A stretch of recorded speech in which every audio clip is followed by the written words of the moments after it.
Há mais mistérios entre o céu e a terra do que supõe a nossa vã filosofia. Eu gosto muito dessa frase e ela se encaixa como uma luva para o vídeo de hoje. Vamos começar com um dos casos que me deixou boquiaberta. Jason Padgett era, como ele mesmo disse, um homem superficial. Gostava de manter o seu visual anos 80, com seu cabelo e roupas de acordo com essa época. De 6 a 7 noites por semana, ele trabalhava e depois ia a bares atrás de bebidas e mulheres. Não existia algum objetivo na vida de Jason que, como ele mesmo declarou, era um cabeça oca. Até que tudo mudou. No dia 13 de setembro de 2002, Jason foi a um karaokê junto com uma amiga e um cara com quem ela saía. Eles se divertiram, Jason cantou Bon Jovi e estava indo tudo bem. Enquanto eles se divertiam, o Jason notou que tinha 2 homens sentados no canto, mas ele não se importou com aquilo. Mal sabia o que aconteceria a seguir. Quando o amante dos anos 80 e seus companheiros saíram do karaokê, Jason sentiu uma pancada na cabeça e viu um tipo de luz branca como se tivessem tirado uma foto sua. Então ele caiu de joelhos. Aqueles caras que estavam no karaokê decidiram assaltar o Jason, eles queriam a sua jaqueta e por isso o atacaram. Jason continuou no chão tentando morder os agressores, acreditando que não sobreviveria àquela violência. Finalmente os homens anunciaram que queriam a jaqueta e fugiram levando a roupa. Durante toda a ação, ninguém ajudou o Jason. Sua amiga observou a cena, o cara com quem ela estava saiu correndo e outras pessoas que estavam no karaokê apenas assistiram a tudo sem tomar nenhuma atitude. O hospital estava próximo, ele foi levado para lá e diagnosticado com concussão e sangramento no rim. Ele foi tratado com uma injeção de analgésico e foi para casa. Essa violência deixou traumas no Jason. Ele desenvolveu o transtorno obsessivo-compulsivo, o TOC, e ficou com muito medo do que aconteceu e do fato de ninguém ter ajudado ele.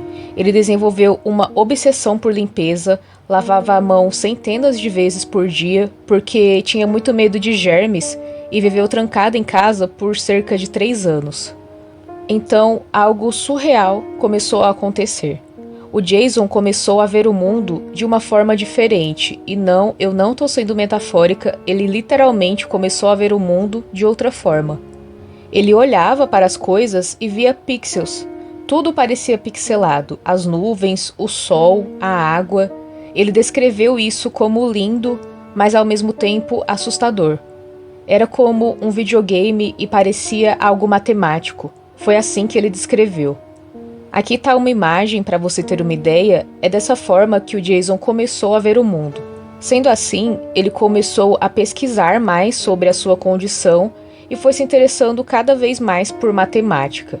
Ele conseguia separar tudo em pedaços, ver padrões em tudo.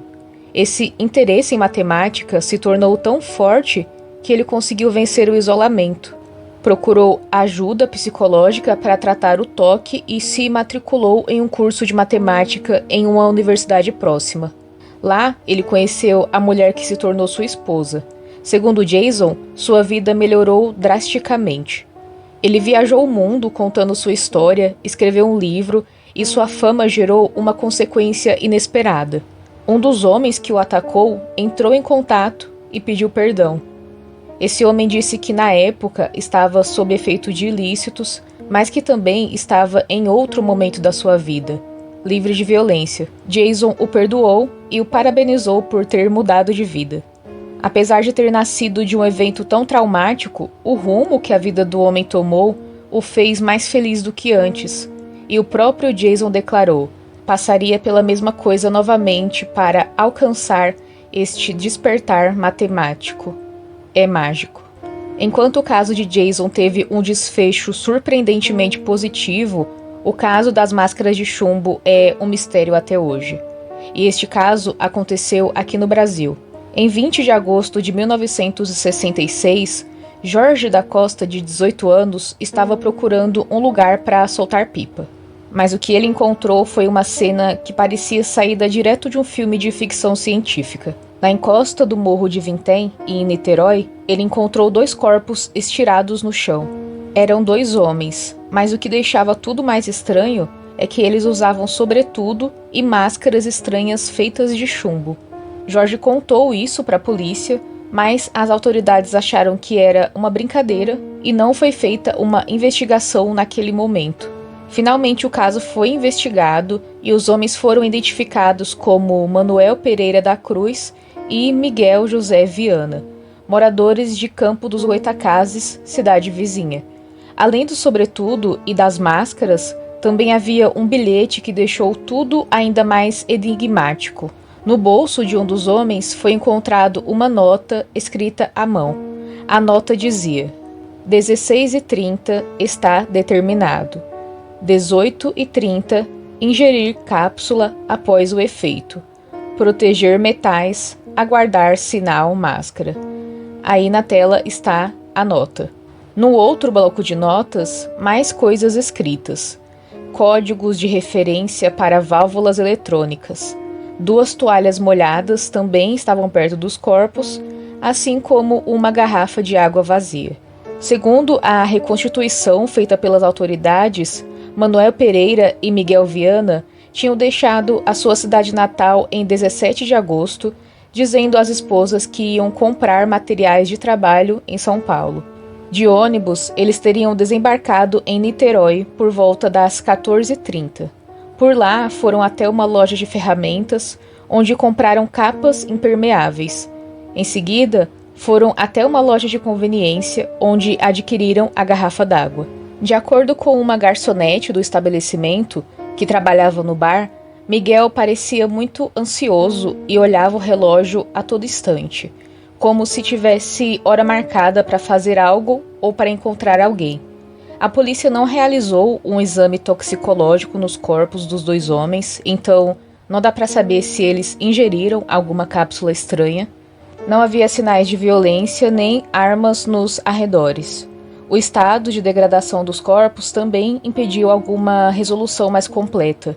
Tudo era tão esquisito que não se falava em outra coisa por toda a comunidade. O mistério das máscaras de chumbo se tornou o assunto principal dos moradores e muita gente começou a criar e difundir teorias. Muitos disseram que os homens estavam envolvidos em venda ilegal de material radioativo, então os compradores insatisfeitos teriam eliminado os 2. Outros diziam que os culpados eram seres extraterrestres, por isso eles usavam máscaras de ferro para se proteger da radiação das naves. Tiveram até relatos de pessoas que juravam ter visto um OVNI sobrevoar o morro onde foram encontrados. Algumas pessoas detalhavam as cores da nave, seu formato e até mesmo o tempo que ela pairou sobre o local. Também teve quem dissesse que um raio poderia ter atingido os homens, e o padre Quevedo teria afirmado que a dupla foi vítima de um ritual de ocultismo. A pista fundamental eram suas máscaras de chumbo, que coincidiam com as usadas em alguns tipos de seitas. Por suspeita de que as máscaras, sobretudo e toalhas molhadas, revelassem uma tentativa de se proteger contra a radiação, os corpos dos 2 foram escaneados à procura de material radioativo, mas nada foi encontrado. Entre tantas, uma teoria se tornou a mais aceita para o caso. Apresentada por um dos amigos dos homens, especulou-se que Manuel e Miguel eram membros de uma seita religiosa, científico-espiritualista, envolvida na experimentação de ilícitos psicodélicos. Nos anos 60, o uso dessas substâncias estava em alta. Então, segundo essa hipótese, eles estariam sob efeito das substâncias e acabaram naquele terreno. Até hoje, esse mistério permanece sem solução. Brandon Victor Swanson tinha 19 anos e cursava engenharia voltada para energia eólica. Como era o último dia de aula, ele e seus amigos foram comemorar na casa de um deles.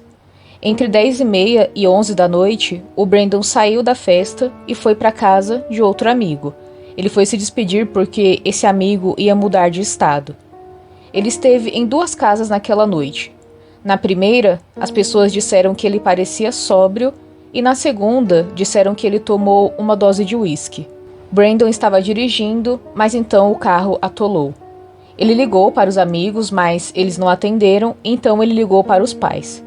Ele deu a localização e os pais foram ao seu encontro, mas não conseguiram encontrá-lo. Eles estavam na localização que Brandon passou, mas não viam ele. Tanto Brandon quanto seus pais piscaram os faróis, mas não se encontraram.